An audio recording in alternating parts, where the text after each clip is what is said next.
everybody has a bucket list. So I did have a bucket list where horse riding was one of the activities. There was this crazy idea which was given by my stable owner that you can also have a horse of your own if you want to go out for horse safaris and things like that. Anyways, I'm going to Dubai. So before going to Dubai, let me do something crazy, have a horse, or go out on out rides and things like that. So anything can happen in the horse show. So even if It's unpredictable. yeah, it's unpredictable. Then straight the budget goes another 5, another 10, 5, 10. So like that, I think it went up to almost a crore. Oh, that one. Yeah. Hello, sir. Welcome to my podcast. Hi Rahul, thank you for inviting me to your podcast. Hello, sir. Tell me about yourself. So my name is Abdul Rahman. I'm from basically from Bangalore. Okay. Uh, I work for Siemens Healthineers in the medical device domain. So this is my professional life. Apart from this, I have some crazy hobbies like horse riding and different stuff. I heard it that you have started a horse riding school after your graduation. How this crazy idea came into your mind? So this is how it goes. Just after I completed my engineering, I was supposed to go to Dubai for work. So Okay. I had got a job in Dubai for in a hospital as a biomedical engineer. So I basically completed my medical electronics engineering. Hmm. I was waiting for the visa, Okay. but unfortunately there were some delays in the visa process. So everybody has a bucket list. Hmm. So I did have a bucket list where horse riding was one of the activities, Okay. right? So I was just looking around where to do the horse riding. So there was one place I think in the palace grounds with the name Princess Academy. So I visited there personally. I did not rely on the Google Hmm. details. So when I went there, there wasn't any riding school that was happening. Hmm. So I was further investigating, researching where can I do the horse riding. Then I found one horse riding school in the very north of Bangalore. So this was the first place where I started horse riding. Okay. So my friend and I, we went to the place just over a weekend to do a hobby ride. So that was day one, right? Okay. We went, we did the ride, and then we came back. For some reason, I still wanted to do it more. Okay. So then I invited my friend once again. Okay, let's go and ride once more. Hmm. We went once again the next weekend, and I liked the idea of learning to ride. Okay. So that's where I enrolled myself into a program that was about 30 days of a program. Hmm. I started learning horse riding as a course, but my friend did not take it up, so I was just going. So I did about 15, 20 classes, Hmm. and I was still waiting for my visa to come. The visa still didn't arrive. There were multiple rejections. And then there was this crazy idea which was given by my stable owner that you can also have a horse of your own if you want to go out for horse safaris and things like that. Hmm. So, yeah, so this was the crazy idea to own a horse. Then I went up to my friend Dilip. Hmm. Uh, so we both spoke. So at that point of time, he was into some business. Then again, I took him to a place where we were supposed to buy this horse. Okay. So we went all the way for about, I think, 60, 70 kilometers to look for a new horse. Hmm. Uh, we liked the horse and then we bought it, right? Okay. So this was just In the after. starting only, you directly bought it without learning anything. Yeah, I was kind of learning, right? Okay. It had just been like about 15, 20 classes. So Okay. I was barely trotting. I Hmm. would not even say a trot, so I was struggling to trot. Okay. Uh, but then I was thinking like, anyways, I'm going to Dubai. So before going to Dubai, let me do something crazy, have a horse, or go out on out rides Hmm. and things like that. So Dilip and I, we went to a place, to a farm. We picked up the horse. Hmm. We named the horse as Gabbar. He was a Okay. white Kathiawari horse, Indian horse. So I think this was somewhere in September, October in Hmm. 2015. Hmm. So that's where we bought our first horse. Okay. So from then on, even Dilip started coming to ride with me Hmm. uh, because earlier he wouldn't want to learn as a course, but now that we had our own horse in partnership, Hmm. so both of us started going to that stable for the riding. So sometimes we used to go in the morning and also in the evening, sometimes once a day. We used to go in a two-wheeler, sometimes in a car, and the traffic from South Bangalore to North Bangalore. Oh, it's huge. Yeah, Terrific. it's dramatic. So because of the traffic issues and all that, we thought, why not have the horse somewhere close to us? Okay. Okay, so you see how it's building up, right? So we went to the first ride, we liked it. The second ride, then I enrolled in a course. Then the whole idea of buying a horse, Correct. and then you wanting to have horse close to your house. Correct. Then we started looking for some kind of a land which is unused, of course, where we can have a small stable for ourselves and ride. The idea behind starting horse riding school was basically when we were coming back from the stable one day, we had stopped to eat vada pav at Goli. So this crazy idea came, okay, why are we struggling, to travel all the way from South Bangalore to North Bangalore? Why don't we start something of our own, look for a land and shift the horse? So that's where the whole idea of starting a riding school came up. Then we started looking for a couple of lands on Banagatta Road, Kanakpura Road, because we stay in the south part of Bangalore. Um, so after doing a little bit of research and everything, we did get a land. So this was on Kanakpura Road. So that was the first place where we established our riding school, and we named it as the Zippy Horse Riding Academy. Oh, nice. But in Indian mindset, how it will be, because your friends will be saying, other your family members, everyone will be shouting out, or like they will give you suggestion not to do this, that. How your like mentality came up, like how you silence them, or what you think, like there will be conflicts in the mind. How you feel with that? So, first of all, my family members did not have much issues because they knew that I am going to go to Dubai for work. Okay. And they were just thinking that this is, just in that meantime that I'm having a horse or learning to ride. But who knew about the destiny that Okay. we would be here? Uh-huh. Yeah, and when I told my parents about starting of a riding school, I did get a little bit of resistance that you have done your engineering in medical electronics, and look at your other friends who are working elsewhere, and you want to start a sports academy, and that too it was horse riding school, which was not very familiar at that point of time. This was back in 2015. So No, in India, like Maharaja used to keep it. After that, everything stopped. But you have that mindset, like, let's start with this. yeah, we did get a little bit of taunts from our friends and other Uh, people that, after uh, having done engineering, you guys are behind the horses and things like that. But I did get good support from my uncle. So his Okay. name is Mohammad Azmat, Okay. also known as Power Beard. So he's one of the powerlifting coaches in India, and I think you also know him. Yeah, I know. Yeah, so since he's also He's very from calm guy. Yeah, so since he's also from the sports background, he did back me up with the sports initiative.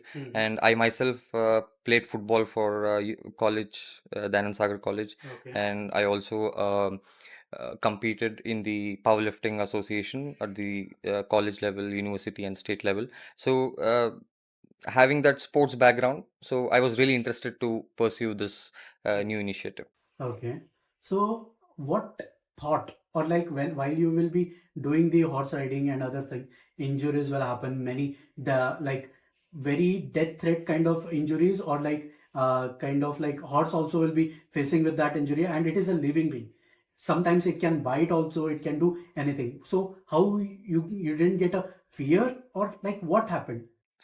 So see, with respect to horses and horse riding, there are injuries, and just like any other sport, right? Okay. Whether you play football, basketball, you do get injuries. So there are some injuries associated also with horse riding. No, but the reality is like in basketball, football, or whatever sports you take, if you do bad, it this injury will happen.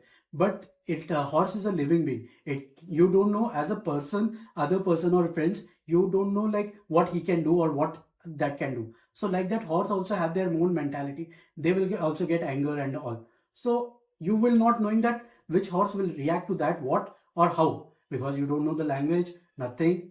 How then? I think that was the adrenaline rush that actually pulled me towards horses and horse riding. You Okay. know, the feeling of being on a horse when the horse is cantering or galloping is something really apart. So I really can't explain over the words, but when you actually sit on a horse and when the horse is galloping, so you actually feel that. Okay. Yeah.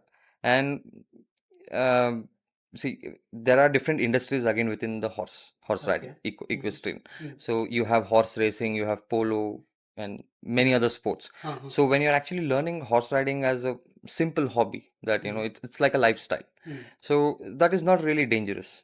Right? Is it so? Yeah, that is not really dangerous. It's just like horses are walking, trotting, cantering, and Mm. in my experience of about a decade's Mm. experience, Mm. I have not seen any major injury as such. Okay. Maybe a couple of them, some. I heard the horses bites also. Yeah, yeah, Sometimes. yeah, yeah, Yeah. yeah. One of my horses actually bit me here in many places. Okay. Okay. Yeah.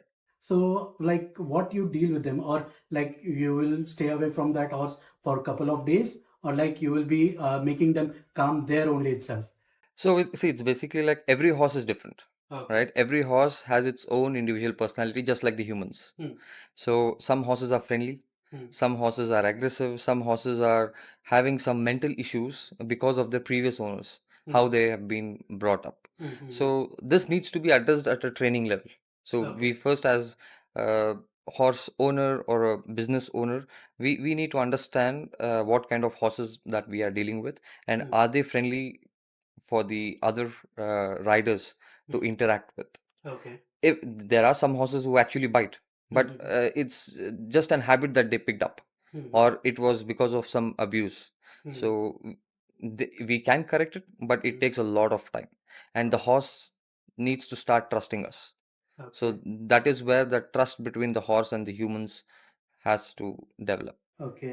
In your like school and all, their horses will be coming up like we don't need this horse. Means many people will be like we have taken this horse for a good purpose, but right now the horses are developing their own mind and they are doing not trusting the things and all to the owners.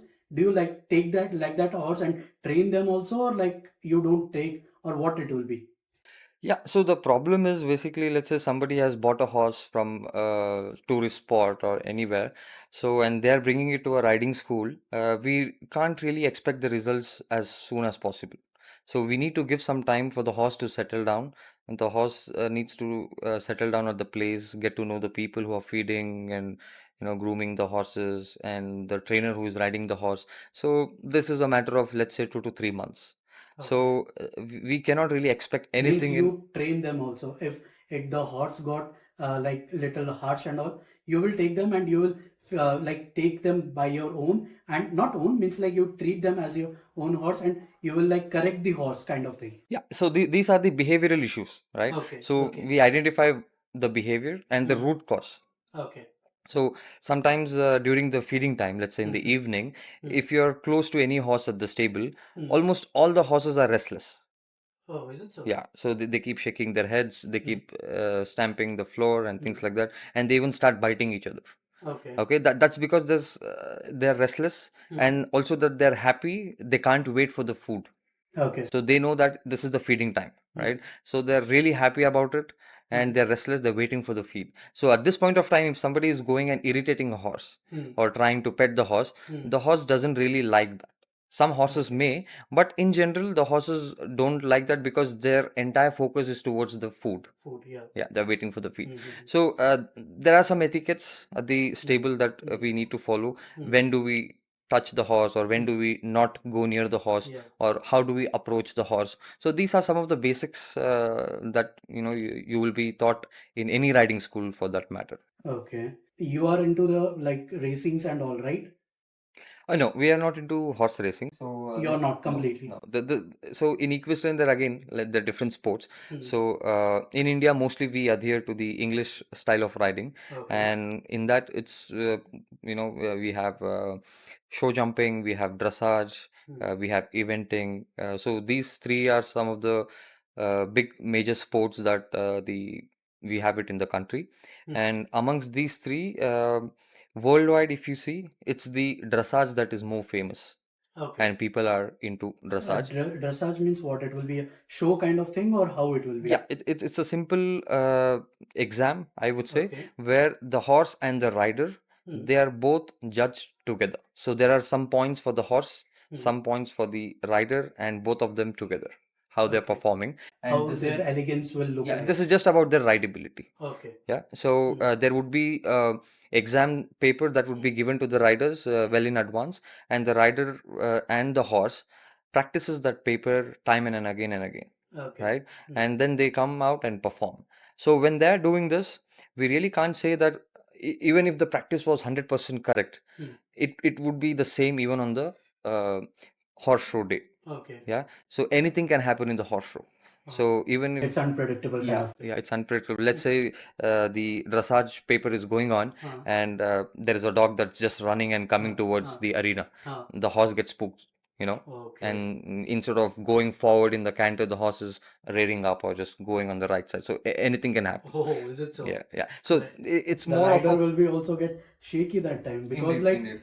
he has practiced means like near about 50 100 times, and like that at the moment like that happens means like he will be like, what is going on? See, dressage is that's why interesting because it comes from the memory of the rider.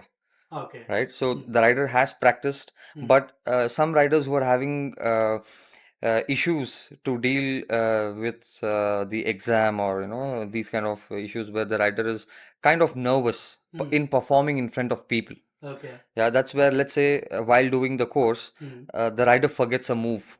Okay. Yeah, he had to take a circle at C or A, but he forgot that he just went straight. Okay. So this is where a sports person's mentality or the It's unpredictable sports like in football and all, in football, hockey, whatever. There will be like if you're going in a straight direction with good commanding on the ball, you will know like it will go till there. But in horse and all, horse riding or horse dressage and all, you can't predict that no, because we're dealing with two minds, right? Yeah. So the rider's mind and the horse's mind. Correct. So both the minds need to be synchronized. And at times, even if when they are synchronized, there could be external factors. Okay. Okay, the horse might get scared because of rain, because of wind. But it will be that this arena can be of internal means like fully complete closed, right? So that will rain and other No, things. normally the facilities that we have in India, Uh-huh. so it's mostly open arenas. Okay. Yeah, so anything can happen. There could be wind, there could be some plastic that just flying across, and the horse gets scared. Okay. Nice, nice. This is the like I'm getting to know the whole different area of like my life because like in this I have not seen this like this can also be happen in different sports type. That's good. What do you think like horse riding in India? I guess like this kind of sports never developed. It's still now. Like if you take about other sports also, they are favoritism and all, but they are not on the top level. So like how you come into the mind, like I want to open a horse riding school or like I want to be in the horse racing or dressage or whatever. How? So I think until 2010-12, the sport was mostly dominant by the army folks, right?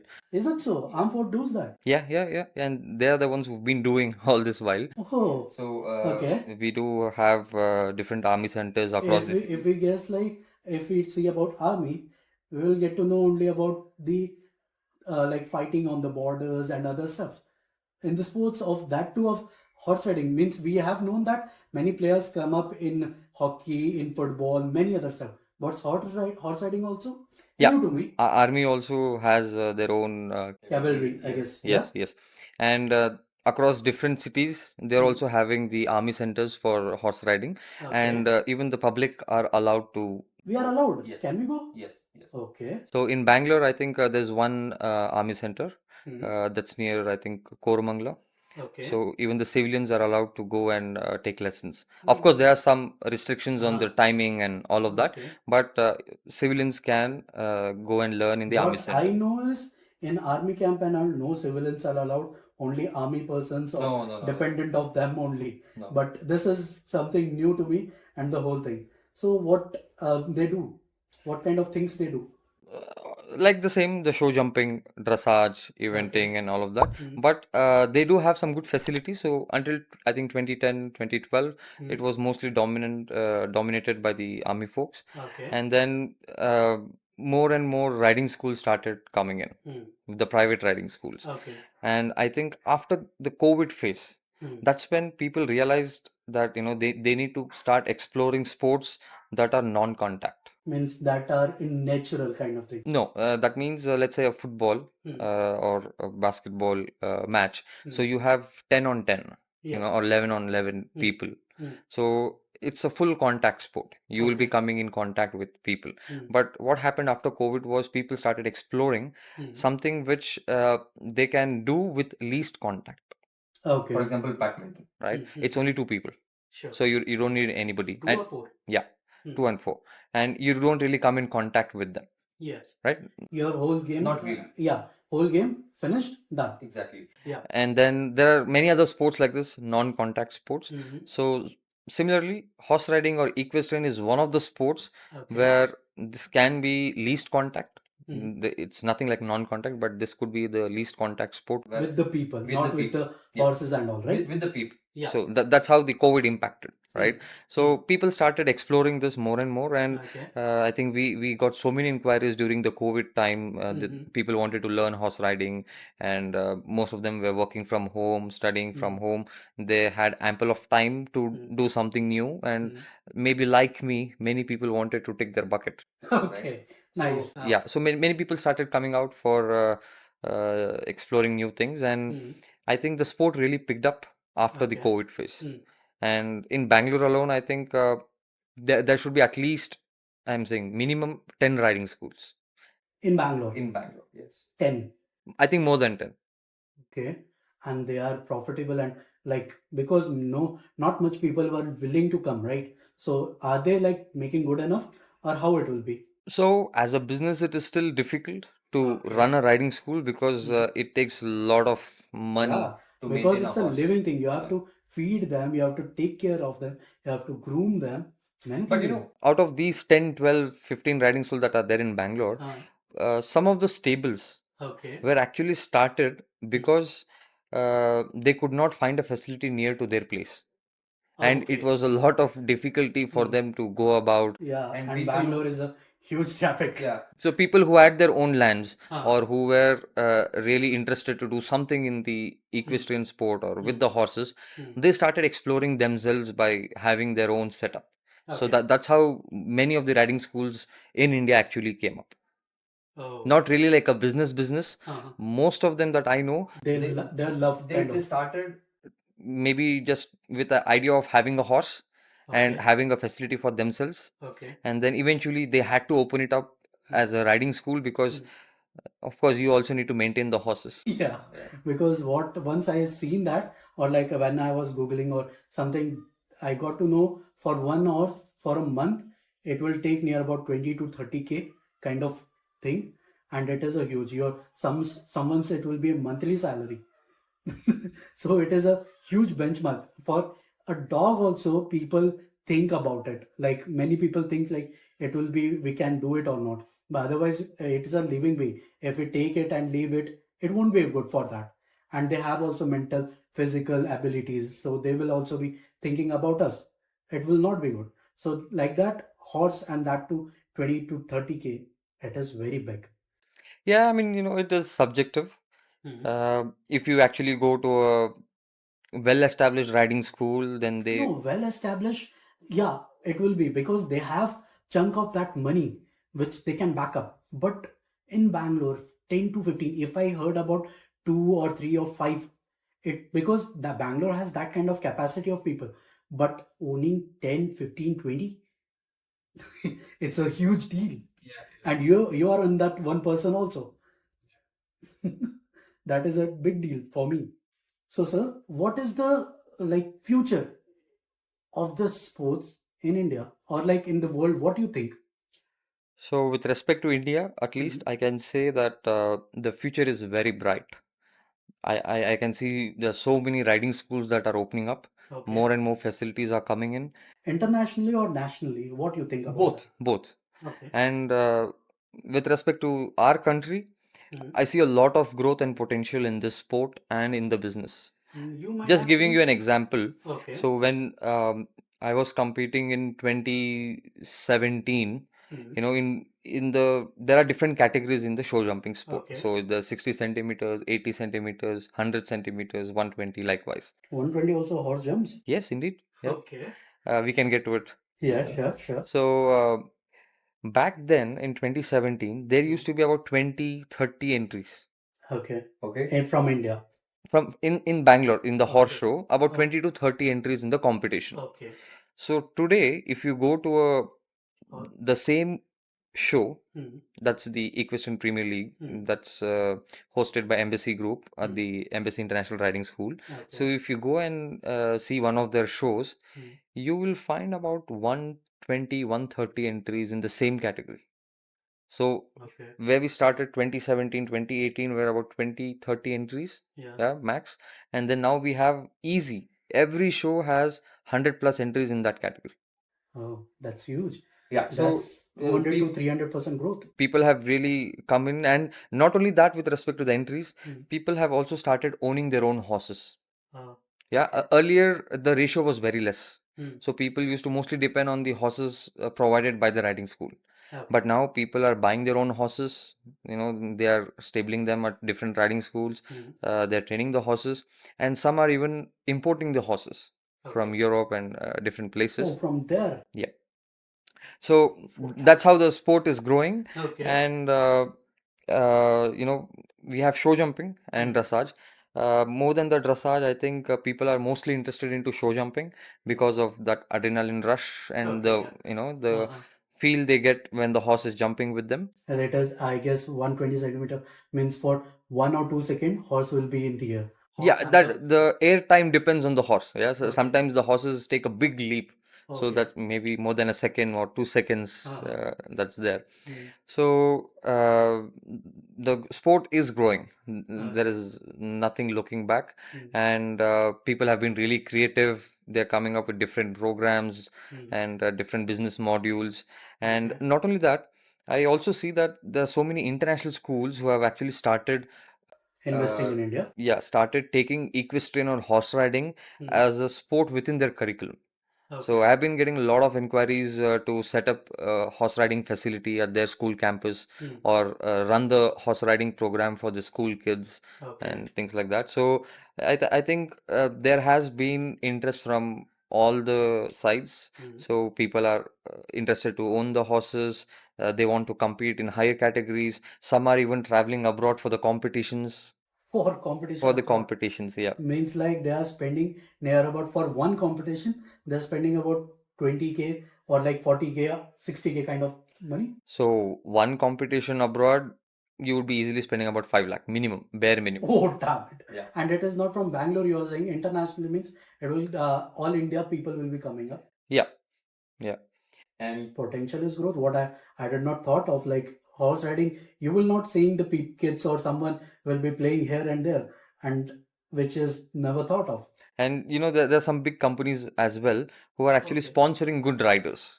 Oh, is it so? Yeah, yeah. So we have the Embassy Group that actually sponsored a couple of riders to go and participate in the Olympics and the other shows. Likewise, we have many other different companies. I have heard about sponsorship in it will be cricket most of the time, football or hockey, like that. Just few, but in the horse riding also. Yeah, yeah, we have big sponsors, yeah, in horse riding. Okay. Yeah. Okay. Tell me about your good memories of your whole from your like after graduation when you started the whole horse riding school, or like you fighted with your parents or some difficulty with horses. What you like guessed what have will happen and how you are handling it. So when we started our first stable, Zippy Horse Riding Academy, so this was in Kanakpura Road. Okay. So Dilip and I, we founded the riding school. So we're the co-founders of Zippy. So this was back in 2015, I think November. So that's when we started. Trust me, at that point of time, I myself did not know to ride. Okay. So Okay. I myself did not know to ride. Okay. So we were looking out, exploring. Of course, I was looking at the videos, this, that. So initially, it was not a riding school.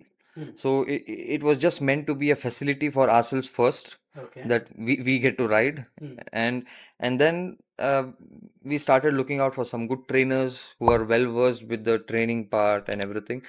We hired one trainer, we hired some caretakers for the horse grooming and all that, and then we started out a little bit of advertising in the local area for the people to come, and slowly that's how it started. So of course, at that point of time, we never knew who would be a good trainer. So there were so many experiments, permutations, and combinations that we did, and it was about 6 months, I believe, or I think 4 to 5 months. Uh, there was a big blow to us. So our landlord one day comes to us and says that he wants to lease the land for a different purpose. Okay. So that point of time, again we started looking out for a different land. Oh. Then It was a very bad blowback. yeah, so this was in 2016, where the landlord says that he wants the land back. So we started looking for a different land, and to our luck, we found a land just about 2 to 3 kilometers apart, right? So we found a land, and then we moved our first stable to the new land. So this was in 2016. Then again, we had to redo everything. All the stables are new. The arena Rebuilding is again new. the whole Yes. structure. Yeah, so that's where we also did lose some money there, our time and all of that. And then, yeah, that was the second place, and it was coming up well. Eventually, by 2017, 2018, uh, we were recognized as the first horse riding school in South Bangalore. So there was no other riding school in the south part of Bangalore. So Zippy was the first riding school to be established in the southern part of the town. Oh. So there were only few That was options. your first milestone kind of thing in the. Yeah, to start off with, of course, it's a pride that we started the first riding academy in the South Bangalore, and people really did not have much options. So it was either north part, it was either Bangalore Horse Riding School or Embassy Riding School, Okay. or Princess Academy, which was kind of dying at that point of time. Okay. And then Zippy was something new, bright, which was coming up. Yeah. Oh, nice. You'll like after starting it, you'll be holding that kind of like memory or that kind of trophy like you are in the first in the South Bangalore. Yeah, that's something. That adrenaline rush. Oh, nice. This thing. Yeah. So we were recognized. People slowly started to know that there is a riding facility in the South Bangalore, and people who are running it are passionate young boys, right just after the college, and they're doing it. So that was something really good to know. And we did have a lot of difficult situations that actually came up. So we really did not start with a huge investment. Okay. I got 3 lakh from my house. Dilip got about 3 lakh from his side, and his two of his brothers also joined in when we started the company. So this was not a big investment. If you just look at the monthly maintenance of the horses, this is like nothing. This was Yes. hardly that was covering up for the infrastructure. But then we were kind of rolling the money, right? So whatever we used to get in from the customers, we used to put that a little bit into the maintenance, a little bit of the infrastructure, marketing, and various things like that. It was a difficult time. We've tried so many different ways of earning money in the equestrian business, where I could say hardly at that point of time a riding school owner would never have thought of getting into this kind of business. So there was a time where we were buying small ponies from the North Karnataka, and then we were Developing, growing the whole. no, we used to take those ponies to a horse show. Okay. Yeah, this was the Indian horse show, like a Mela types. So I think we have bought more than 100 ponies and sold more than 100 ponies. Okay. Yeah, so this was more Means like that was just your trading. ups and downs of your business Yeah, kind yeah. of. In this whole journey, we have even traveled to the horse mela, Okay. where people come buy horses. horses, We have stayed there at the mela. We have sold ponies by ourselves, negotiating with the customers. So we have done that all. So Okay. we have traveled with the horses in the horse truck. We have Okay. stayed there at the stable, and at times where the horse caretaker, they used to be unavailable for work. So we ourselves, we have cleaned the stables and groomed the horses. So yeah, we have done that. And you were there in every thick and thin of the business. Indeed, Whatever. indeed. And I think um, where was the turning point for Zippy uh, was basically in 2017, I would say, Okay. where we kind of turned the business towards the equestrian sports. So Okay. until early 2017, it was more of just learning the basics or Okay. hobby riding. Hmm. So even the professional touch was really not there. So I agree, I Hmm. accept that. But I think in 2017 was the turning point. Hmm. Uh, I was more inclined towards show jumping, Okay. right? So I started looking out for show jumping horses, trainers who are training them. We traveled to many places, right? We have traveled to Japloop in Pune. Okay. I've taken classes at Embassy International Riding School with so many trainers at Embassy. Okay. So that was the starting point of getting into the equestrian sport. Hmm. And then we started on from there. We started competing. We bought our first jumping horse from one of the riding schools in Mysore. Okay. So his name was Star Fox. So he Okay. was a gray horse, 4-year-old, well built, and he was all aggressive, and he had his mind of his own. Okay. Yeah, if he doesn't want to go, he wouldn't. He would just stand there, rear buck, do whatever he wants to do. So that was the first horse, my first experience with the jumping horse, and that's where we started. Um, and then before that, before we actually got into show jumping, I still remember that we got to know from different horse caretakers and trainers that there is one person in Bangalore who's a very good coach uh, in show jumping, and his name was Nitin Gupta. Okay. So one day we happened to go and visit him at the palace grounds. Okay. So this was the first time where we actually saw a real show jumping lesson and horse riding coach or show jumping coach. That was Nitin Gupta. Okay. So we interacted with him. We introduced ourselves that we have started a riding school in South Bangalore and things like that. So that point of time, he asked us what is the rate or the price that you're charging and all. So with our little experience, I think we were charging about 400 rupees or 350 rupees, That much. 500 Yes. rupees at that point of time. Okay. So he said that, then with this kind of charges and everything, you wouldn't be able to survive, right? Show jumping is a costly sport. So these were his words. So uh, either you do it this way, or I think it is better that you guys leave this. You will be just burning your money. And I feel he was also right Okay. that point of time, because um, we ourselves were not ready for that. But you are not ready, you know that, right? Because your passion and everything, that time you will have researched the whole thing. Then in that kind of conflict, how you feel that, or how you cope up with that? Yeah, so that's how we started getting more and more knowledge, experience with this. And uh, after what he said, you can't do it this way, charging less. With this charges, you can barely cover up the expenses of the caretakers. What about the horses? And he was right. So we took this as a challenge, and that actually triggered us to do better and better. So we started exploring more places in India where we can get trained.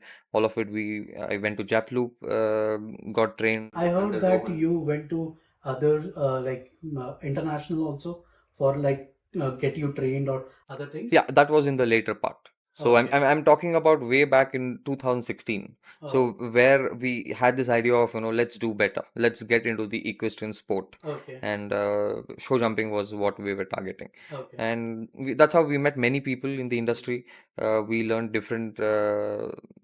we learned with different coaches, and that's how the sport journey started from there. Okay. And it was nicely building up. But in 2019, And just before the COVID, again we faced some financial issues and all of that. And since we were also working for corporates, right? From 15 till 18, we were full time into horse riding. And in 2018, we headed back to the corporate world. And since it was a little difficult to manage, we shut down the facility. And then we happened to restart in, I think, 2021 after the COVID. After the means next to the COVID, you started again rescheduling After whole thing. after the COVID again, we happened to meet somebody in JP Nagar who had his his own land, and he had a horse. Okay. So we got a call on Google that there is a horse who is not well. So could you please come and help? Because none of the doctors were taking the calls. Okay. So both of us, we went to the place where the horse was there. This is there in JP Nagar, Sports Dome. So we tried helping them out with as much as possible that we know, but unfortunately they lost the horse. Okay. Yeah. And so his name is Shariar Khan. So he's basically the owner of Sports Dome, and he gave us this idea, rather said, helped us to get a new land and reignited that passion towards horses. Again, you see how it's building up. So Yeah. we had closed it. Yeah. You got to know that like you have opened a new window or like door like some. Yeah, this was like second life. Yeah. Yeah, so he again reignited that passion, and he helped That's us to, inspiring. yeah, he helped us to start the riding school once again. So we gave a thought, and then we said, okay, let's do it. We restarted again. Along with us, there was another person from Shahir Khan, so his name is Salman. So he joined us as a venture partner in the JP Nagar branch. So while we were again doing it, again we were really bad at math. So the kind of investment that we had planned, that was barely happening for the stables. In fact, the stable sheets were also not covered, and we had almost done with the entire investment that we had. So this point of time, I was looking out for we were looking out for some investors.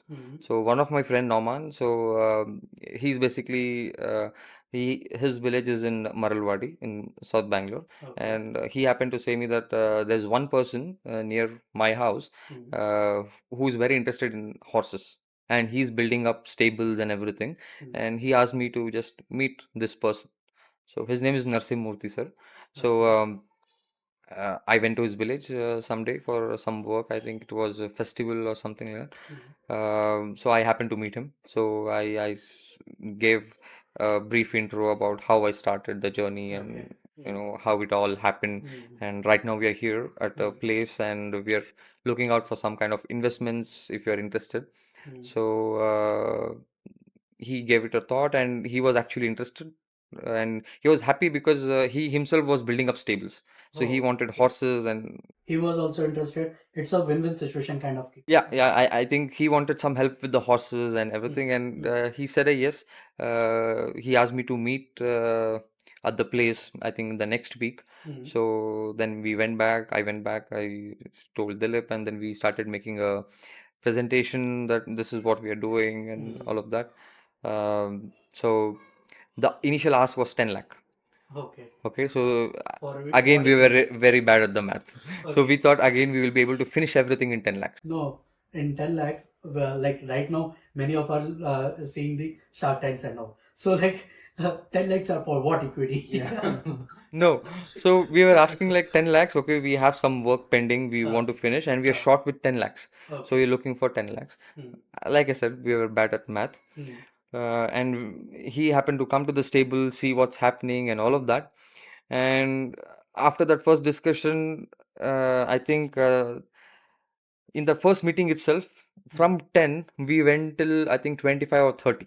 So we included many other things because we thought it would be better that we also put in these things and get that investment at once, so that it's easier. Then I think from 10 it became 30. Yeah.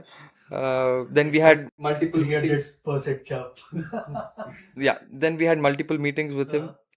And then so here's the interesting thing. Every time he comes to the stable, so he would see what is pending. So he would generally ask, what else do you have to do? Okay. Okay, so we had to put some pavers, or we had to get some lights and everything. We used to say that, yeah, this needs to be done. We need some light and this, that.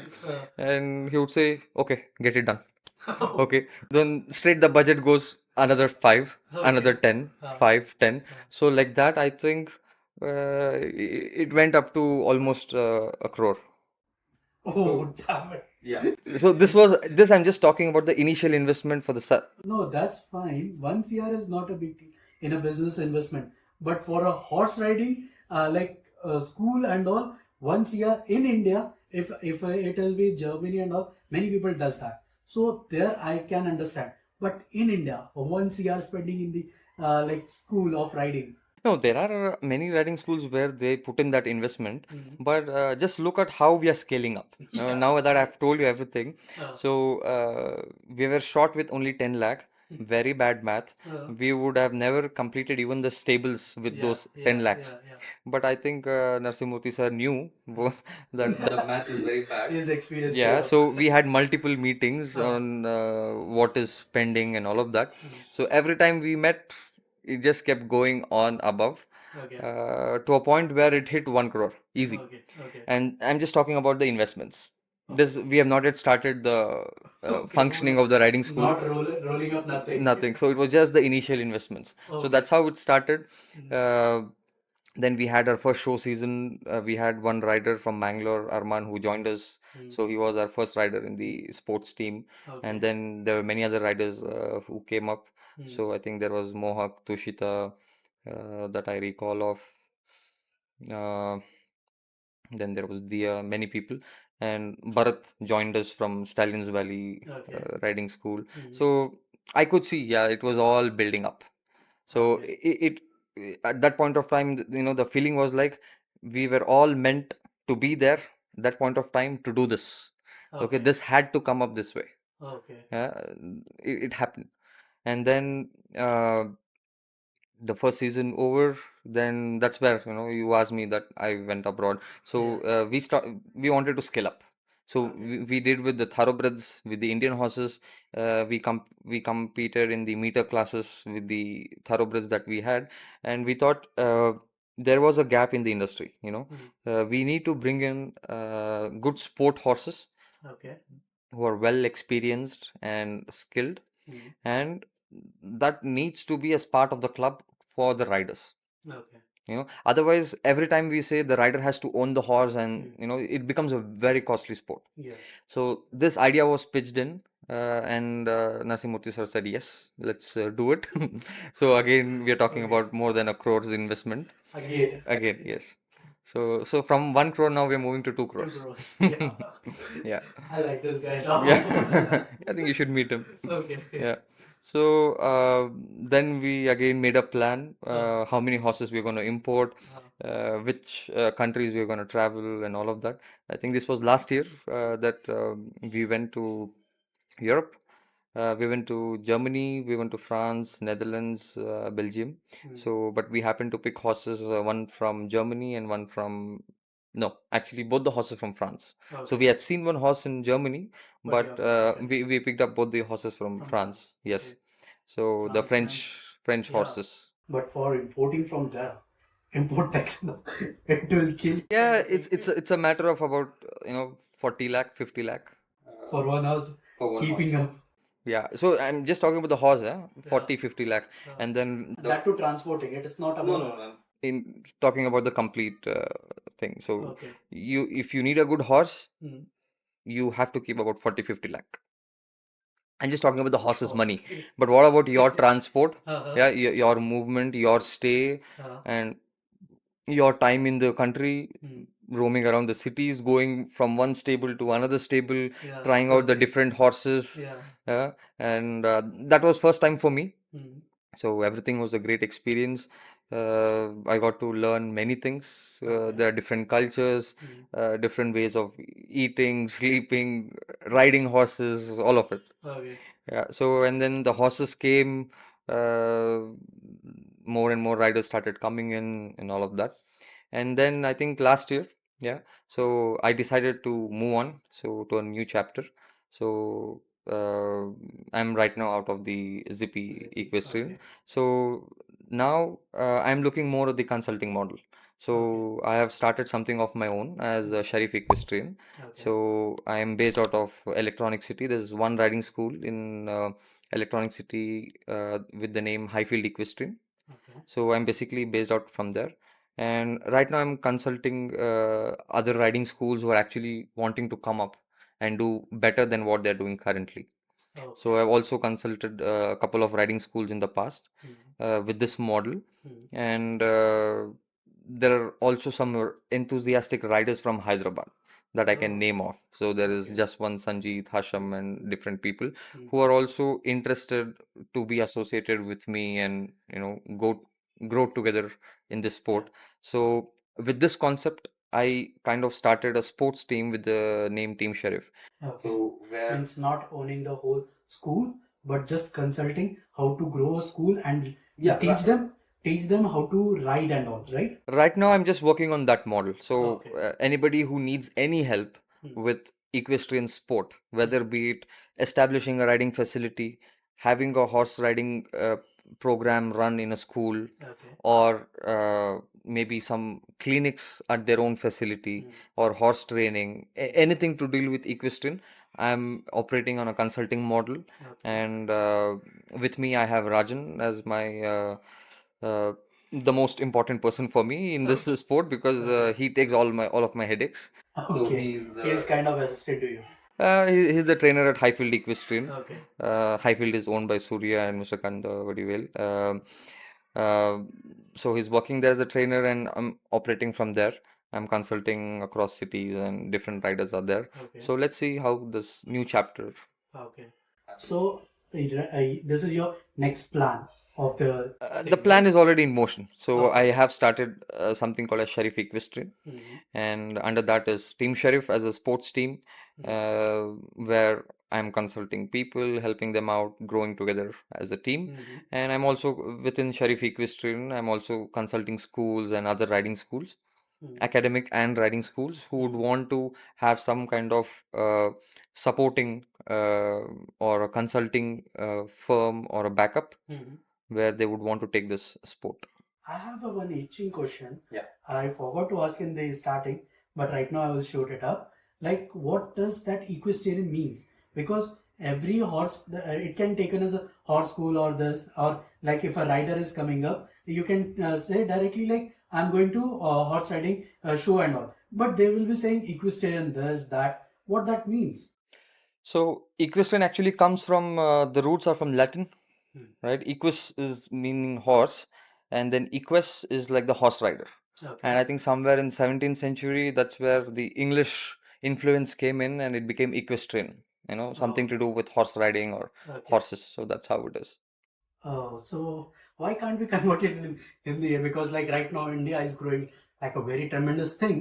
Why can't we do that? Or like no one have taken step or what it is like, or they will take as a pride badge. Every horseman take a pride badge that I'm equestrian like that, or no one wants to change it. What kind of thing it will be? No, there are many riding schools with the name Horse Riding School or Horse Okay. Riding Academy, Uh-huh. and then there are some schools or clubs with the name Equestrian. Okay. So I think it's their personal liking, what they're looking at. So What do you think? Like what it equestrian means what to you? Means like it is a badge to you, a honor badge to you, honor medal to you, or like you want to change a little bit kind of thing. What it will be means so to see, when you say horse riding, you. Hmm. that basically kind of sounds a little basic, Okay. to listen to. Hmm. So, but when you say equestrian, Hmm. it encompasses different sports within, Okay. like dressage, show jumping, Hmm. eventing, all of it comes in when you say Okay. equestrian. Hmm. But when you say just horse riding, Hmm. then it could be just you're riding a horse, but you Hmm. may not be into a sport. Okay. Yeah, so when we say that we are equestrians, then we are kind of associating ourselves to any one of the sports within the equestrian family. Oh, okay. And in the starting, you mentioned about the Gabbar. Is Gabbar is still with you or like what it is? No, unfortunately, we actually lost him when we moved to our second place. So that was So, due to a colic. what do you feel about that? Because it was your first Yeah, horse. it was indeed a tragedy that actually happened. Okay. Um, So like you, many other people will be there. How they feel, how they cope up with psychology, because once you own it, it is your own. So you care or you love them like that, right? So how you get up with it, or like if you want to take another horse, so what kind of mentality thought? Let it be. I will be with this now, or like let's take another step, take page of the thing, or how it will be. so let me tell you, buying a horse is very easy. Hmm. Okay, maintaining a horse is the most toughest job. Okay. And just like humans, Hmm. or rather more than the humans, Hmm. horses are notorious. Okay. Yeah, they Hmm. like to play around, Hmm. uh, and they're like kids. Hmm. Their thinking capacity is not like the adult human. So Okay. their thinking capacity is more like the kids. Hmm. So if you tell the horse don't come here, the horse will definitely come there and do something. Okay. So like it will be Yeah. a kid kind of, if you say no, he will do it. Yeah. Okay. And they're very playful, Hmm. and sometimes in the play they don't realize they hurt themselves. You Okay. know, when we leave them alone in the paddock. Like how you're saying is one in my mind it is coming a animated movie, train to a dragon or something is there, right? That kind of it is coming. When you're saying no, it will do that Yeah, only. yeah. Kind of stuff. So Okay. so when you leave the horse in a paddock, and the horse really likes it, Okay. and the horse starts galloping and jumping around, all of that, Hmm. the horse really doesn't see what's really on the side or what's coming. So there are some injuries that have happened when the horse is actually left free in the paddock, or sometimes at the stable. Sometimes the horses they fall while standing and while they're sleeping. Okay. So the horses That sometimes, will happen. yeah, so the some Oh. horses they sleep while standing. Okay. Okay. Hmm. And sometimes all of a sudden they fall because they're asleep. Okay. Yeah. Some horses sit and sleep. So Okay. some horses lie It down. depends upon them or their mood, or like it will be the breed will be like this. No, it's basically on the habit that has been, Right. how the horses have been brought up. Okay. So abroad, if you see, there's good bedding. Hmm. So the ground is soft. The horses can easily lie down. Okay. But here in India, Hmm. even now, if you go to some places, Hmm. the horses are not in the stable. So Then- they are tied to a rope like cows. Okay. Okay. Okay. And there they don't have space. They are beside each other. Oh, yeah. So then, of course, they don't have option of sitting or Sitting, sleep, yeah. lying down and sleeping. Yes. And that's how they have been brought up from their childhood. Okay, it is a kind of muscle memory. Yeah, and then they don't really lie down and and sleep. So that's how they have never known how to lie down and sleep, because they're always standing. They don't have space, so that's how they sleep. And sometimes when the horse gets very comfortable, Hmm. the horse starts trusting the owner Hmm. or the people around. Hmm. Only then the horse will sit and lie down in their Means in presence. standing, In their they will presence. be in attentive mode. If when they trust you, or like it becomes that in their presence, they will be like, yeah, it is a relief kind of thing. If a horse is lying down and sleeping in your presence, Mhm. then that means the horse really trusts you. Okay. Yeah. And how many times it happened with you? Because not one horse you have trained might be near about 50 horses or less. I think I don't have a count, but more than that, yeah. Okay. Yeah, so again, the horses lying and sleeping and all of that, this hardly happens in the daytime. It's mostly in the night and when it is quiet. Okay. And So you will not be getting to know what happened. yeah, sometimes it has happened that we have moved out of the stable Oh. and we have all switched off the lights, Oh. and for some reason we had to come back to Okay. the stable. Oh. And to our surprise, we could see two, three horses, lying down and sleeping nicely. Okay. Yeah, so this was really a good sight to watch, because Okay. otherwise we would have never seen that horse sleeping. Yeah. Yeah. And that was sitting and sleeping. Yeah, sitting or even lying down and sleeping. Mhm. But all of a sudden, when we are back to the stable and all the lights are off, so we're going stable by stable with the torch. Okay. And then, we see one horse is sleeping. Means like you will be feeling okay, one animal is trusting you. That belief or that emotions. Yeah, that feeling is different, when you know that some of your horses at your stable Yeah. are actually nicely lying down and Just sleeping. hearing that one something is coming into like wow kind of moment. I don't know about like you have seen this many times, how you feel. Just hearing this, it's a wow moment to me. Yeah, and horses are like reflection. Okay. They reflect your emotions. They Mm. can Mm. and they will reflect. Okay. So when you are anxious, when you're nervous, the horse really picks that up.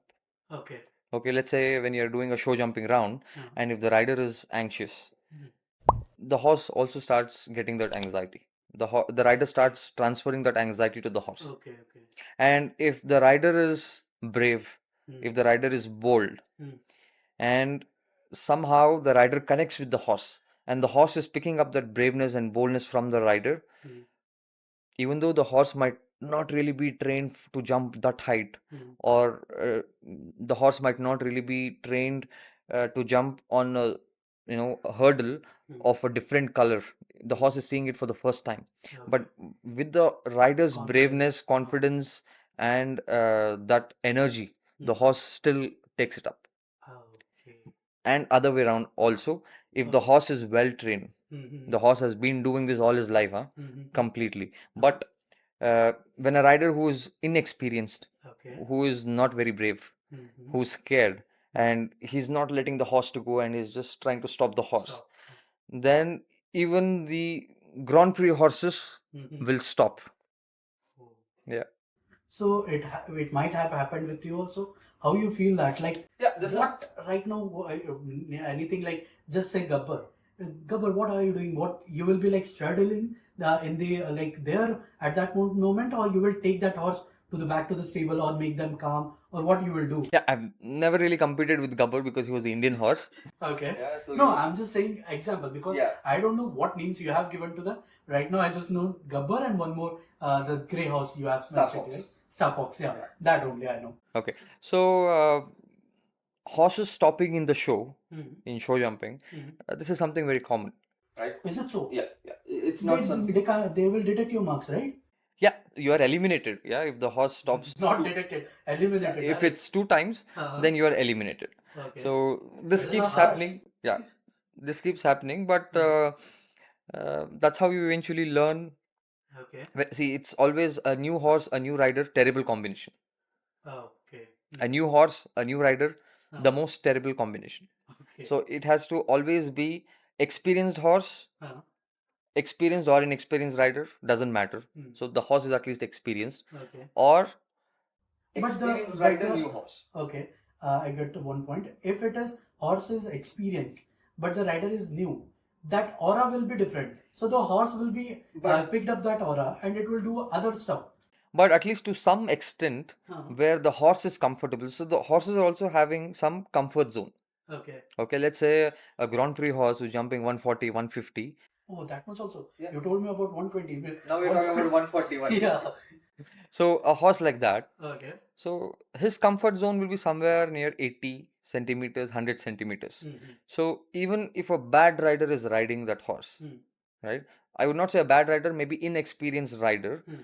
So the For horse, for the jumping, for the show jumping, Show jumping. because if it will be inexperienced, he have might be trained or might be done his homework in other grounds, not directly coming up there. But in show, it was his first experience that you're telling about, right?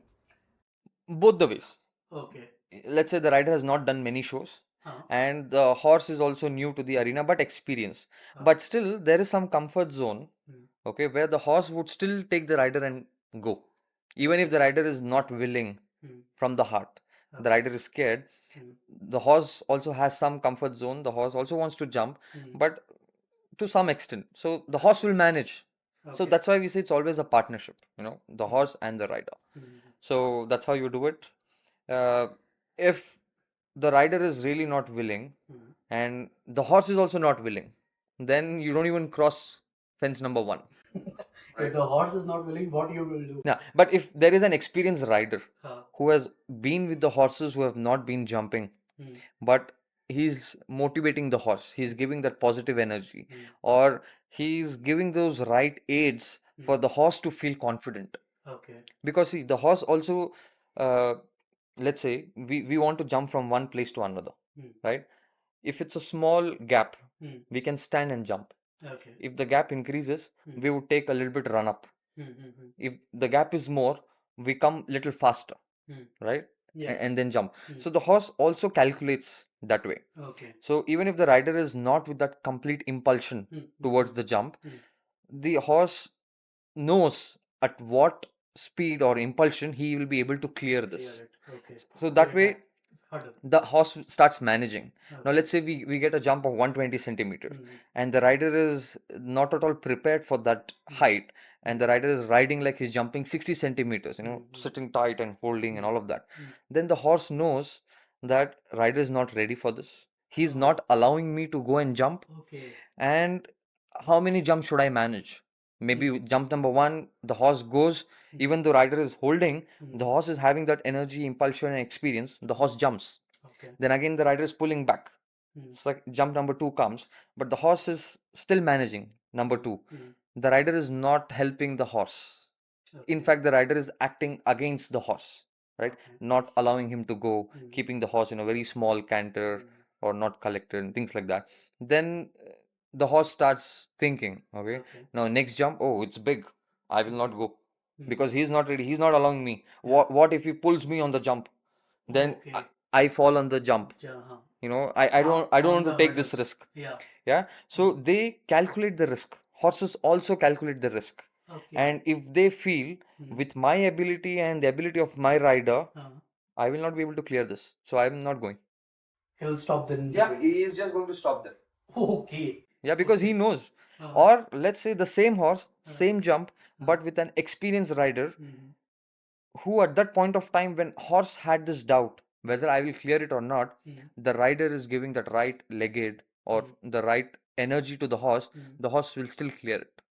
Okay. So that's how they're more dependent on the riders. And of course, there are some horses, no matter what you do, the rider is doing all the correct ways of what needs to be done. Some horses, they act up, right? They don't want to go. So even if they're jumping at home 120, 130 centimeters, some horses act up, they don't want to go, and they will stop even for 60 centimeter. It doesn't mean that the horse is not capable to jump, but for some reason, he does not want to jump. He's not happy, right? He does not want to do it. He is having some medical issues. He is having back pain or something which riders or the trainers are not able to see. Yeah, so there could be some underlying issues. So the horse is not ready. So it's too many things, the show jumping or this whole equestrian thing. There's so many factors that we need to look at: horse's health, rider's health, and how do you feel on that day. So your practice could be great, but on that particular day, the horse might be feeling not well. Yeah, uneasiness. He has some stomach issues, colic or something. He's not comfortable. Then even the best of the best horses do not perform on the show day. So you have your setbacks. So then we try to learn from every setback what went wrong and how we can improve every show. So we have this show at the Embassy Riding School. It starts from June till November.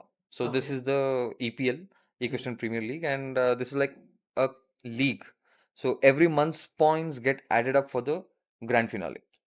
Okay, it is a league of like 1 year? Months, 6 or months. 6 It's a months. league of 6 months from June to November. Okay. Right? So we start off from June, and then the time just flies. We don't know how we end up with November and December in matter of no time, because we would have returned from the show to the stable. Then in another 2 weeks, 3 weeks, we again have to go back. So we Okay, means every 15 days one this thing will be there, or how it will be? No, once in a month. So Once in a June, month. July, August, likewise. Okay, till means November. 6 matches kind of thing will Yeah, be there. yeah, six horse shows, Huh. and we take our horses to the show. Okay. So we do the entire show and all of that for 3 days. We camp our horses for 5 days, 6 days there. We complete the show and we come back to the stable. Okay. So we have horse vans, ambulances, everything. So we take the horse, do the competition, complete everything, head back. So again we head back, we work on our training. We again have 2 to 3 weeks to ponder upon what went wrong at the show, how we can improve, recalculate everything, come up with new strategies and all of that. And again we head back to the show. So that this is the routine from June to November. Okay. So we are so much fortunate that we are in Bangalore city, where we have such a fantastic infrastructure at Embassy, right? So Embassy is like what? It is a welder or like what it is? So Embassy. this is the same embassy group, and Uh-huh. they have the riding school. Okay. Yeah, They runs the riding school. yeah, they run the riding school, and I think the riding school itself is built upon more than 35 acres, if I'm not wrong. Okay. Yeah, and they That's a have very big area. yeah, and they have a vast land, just Means the owner is invested in the this thing, or it is a partnership kind of thing. no, it's owned by the embassy group. It is totally owned by the embassy. Okay. I think so. I'm really not aware of what's And their what about status. that one thing in Majestic in the Bangalore? The whole riding thing is there, or horse race out there. That is the race club. Okay. So that's again a race club Uh, where races are happening. okay. So people again own their own horses, they Mhm. stable it there, and they do the racing. So that's a different sport. So Oh, that is also a different sport. that's a different sport. Racing is a different sport. Show Okay. jumping is one sport. Dressage is one sport. Eventing is a Okay. different sport. What racing? I thought like you'll be also doing the racing in the embassy, not. No. Like I said, we are just into show jumping, dressage, maybe eventing. So these are the Okay. three main sports that we are looking at. Okay, and with the legal bettings are legal in the horse and all. What will be happen in the race shows and all? I think the betting is legal in India. Yes, they do bet. Yes. Okay, okay. Because it is in the main circle. No one can neglect it if someone is in Bangalore. Yeah. Okay. So what do you think about your future? With like you will be in the riding or you will be in the corporate sector or like how it will be growing up? So right now I'm trying to balance out both, right? Okay. So my company is in Electronic City, Siemens Mhm. Healthineers, and my stable where I'm riding right now, Highfield, that's just about 10 minutes. Okay. So literally I can go to the stable every day after my work. Mhm. So this is one of the plus points for me to have my office space near the stable. So I'm Okay. trying to balance out both the things as Mhm. of now. Looking forward to work with different schools, academies, stables who would want my support, help professionally, Mhm. and of course my beloved team that is there. We have Arman, Jaswant, Sanjeet, Hasham, Rajan, Arihant, all these people. So we are happy to be in the team with each other. We support each other, Okay. and we look out for each other basically. One question I want to ask, like most of the people, if someone explain something, they will be saying every good stuff about everything. What do you think a bad thing in this sport, or like what do you think that it has to be improved over time, or like some bad things? Because some thing will be pulled up. It will be always every time it will be growing. So some bad stuff you have to remove, or something new things has to be coming up or something. So what do you think that new things has to come up or bad things has to be eliminated? The first thing, this sport is very addictive. Okay. It is addiction, Okay. right? But I would say it's a good addiction rather than Yeah. wasting money elsewhere. But Yeah. here at least you feel happy about it. Hmm. That is one. Second thing, frankly speaking, I still feel that this sport is still not open for everybody, right? Hmm. There is some restriction, of course, because it's a costly sport. Yeah, it is a So cosmos. the access to the good horses Hmm. or the access to that level of sport that we are talking is not for everybody. Okay. It is only for people who have that capacity to do it. Okay. Yeah. So maybe this eventually, I would Means you are say, talking about the cost of the sports, like if it can drag to it no, down. I am looking at why can't our government institutions have horse riding, Okay. right? We don't have it. But you are saying army is doing it, so it is governmentalized, right? Yeah, we have, but it's like just like one, right? Now One let's sector. say we have Karnataka, Ah, right?